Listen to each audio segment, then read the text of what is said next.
Bahera Aegean में वाक़ Jazeera Lesbos अब यूनान का हिस्सा है, लेकिन 1462 और 1912 के दरमियान ये तुर्की के ज़ेर तसल्लुत था। 1470 की दहाई के दौरान लेस्बोस सल्तनत उस्मानिया के अजीम हेरूज़ में से एक की जाए पैदाइश थी।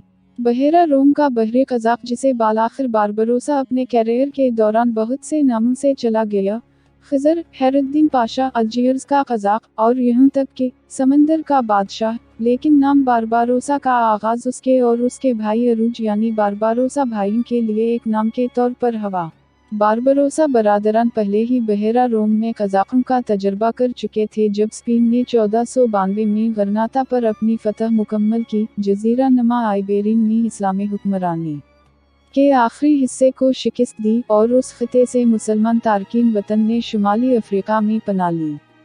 1505 तक हिस्पानवी और पुर्तगाली शुमाली अफ्रीका में इलाकाई फ़वाइद हासिल करने की कोशिश कर रहे थे और उन्होंने साहिली शहरों पर हमला करना शुरू कर दिया।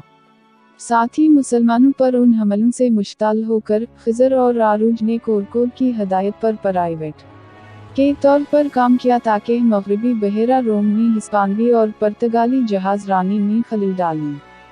ताहम 1512 में सुल्तान की मौत ने उसके बेटों अहमद और सलीम के दरमियान जानशीनी की लड़ाई को जन्म दिया।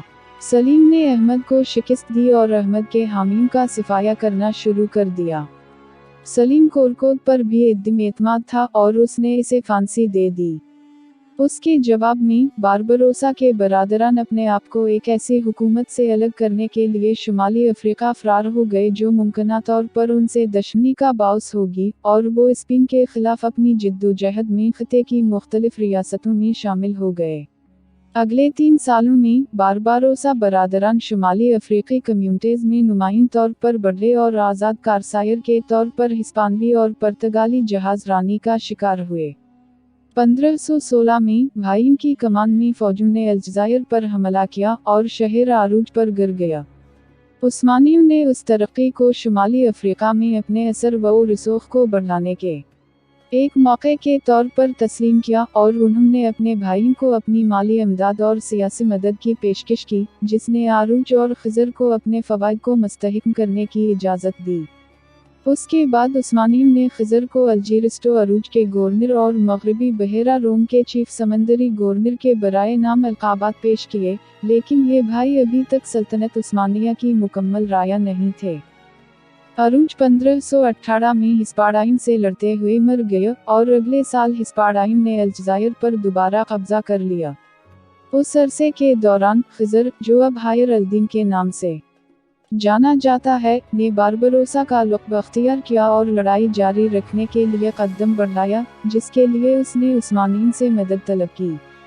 अगरचे अगली दहाई के दौरान अल्जायर ने कई बार हाथ बदले, लेकिन उसके ज़ेर कंट्रोल ख़ता अल्जायर की रेजेंसी के नाम से जाना जाने लगा। पहली कोर्सी रियासत, जो खुद मख्तार थी लेकिन वक्त के साथ साथ तहफ़्ज़ के लिए उस्मानी फ़ौज पर ज़्यादा से ज़्यादा इन्हिसार करती गई। उस्मानी बाद में अल्जायर को मगरबी बहेरा रोम में अपने ऑपरेशन के बुनियादी अड्डे के तौर पर इस्तेमाल करेंगे। बारबरोसा की उस्मानियों के साथ रस्मी वाबस्तगी इसी अरसे में बढ़ी। सुलेमान दी मैग्निफिसेंट, जो सलीम की मौत के बाद सुल्तान बन गया था, ने 1522 में रोड्स पर कब्जा कर लिया और बारबरोसा को गवर्नर के तौर पर तैनात किया। बारबरोसा और उसकी अफवाज ने 1531 में तेवन्स पर कब्जा करने के बाद सुलेमान ने इसे सल्तनत उस्मानिया का अजीम अलशान एडमिरल कपोदान पाशा बनाया और उसने उस्मानी बहरिया के सरबराह के तौर पर खिदमत अंजाम दी। शायद बारबरोसा की सबसे मशहूर जंग 1538 में परेवेज़ा, यूनान में वीनस, जेनेवा, स्पेन, पुर्तगाल, माल्टा और पूपल रियासतों के इनासिर के साथ एक मुश्तरका बीड़े पर फतह थी। उसकी फतह की कलीद उसका बहरी जहाज़ों के बजाय गीलियों का इस्तेमाल था। चूँकि गीलियों ओर से चलती थीं और उस तरह हवा पर इन्हिसार नहीं करती थीं, उस लिए वो बहरी जहाज़ों के मुकाबले में हवा से महफूज खलीजों और जजीरों के अतराफ में ज़्यादा चालाक और काबिल एतमाद थे। बारबरोसा ने 300 बहरी जहाज़ों के मुकाबले में सिर्फ 122 गीलियों का इस्तेमाल करके मुश्तरका क़व्वत को शिकस्त दी। उसकी फतह ने तराबिल्स और मशरक़ी बहेरा रोम को उस्मानी हुकूमत के लिए खोल दिया। बारबरोसा ने इजाफी फौजी महमात की क़यादत करने के बाद, जिसमें उसने 1543 और 1544 में हैबसबर के खिलाफ फ्रांसीसियों की मदद की थी, उसका इंतकाल 1546 में कस्तंतनिया में हुआ। अगर आपको हमारी ये वीडियो पसंद आई है तो हमारा चैनल सब्सक्राइब कीजिए और साथ में बेल आइकन को ज़रूर प्रेस करें